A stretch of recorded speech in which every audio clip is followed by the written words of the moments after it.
let's play What Would You Do? What would you do if you had a missing aunt and you found out that she wasn't reported? What would you do if you then found out that somebody said that they did report her, but then years later, no, they didn't?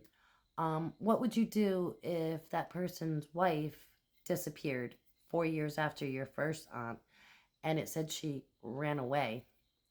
But then 3 years later, her body was found. What would you do? Do you look into it a little bit further? Do you say, these things are weird? Or do you just walk away and let it go? People have continuously asked me on my Miss and Irene LaRosa page, what am I doing? Like, get a life.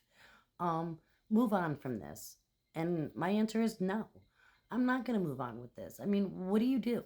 Do you just keep your mouth shut? Because I'm not that type of person. Like if I hear something like that and somebody did something wrong like that, you know what I mean? Of course I'm going to say something. I've told my family members, I don't care if it's my brother, my sister, my mother, my father, if they hurt somebody, I'm going to say something. That's who I am. So never mind an uncle or, somebody to that matter. Why wouldn't I say something? I don't understand where other people are coming from. Why are you protecting this man over family? I don't, you know what I mean? Like Irene, Irene was family. Susan was family. Susan had children. And we're protecting the man over that because he fed us a bunch of lies that you guys all want to believe. Now, what do you do?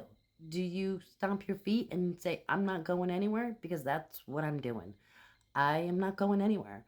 I'm continuously connecting these dots, and I'm not going to be pushed around or told to go away or get a life because you took somebody else, you allowed other people to take people's lives. You sat back and just listened to these stories and said, I'm fine with that.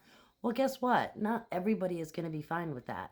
Not everybody is going to be fine with being told of a story of a girl being picked up off the road, being beaten and assaulted and thrown out naked on the side of the road. Nobody's going to be okay with that. And if you are, you have some fundamental issues with that because how do you sit quiet?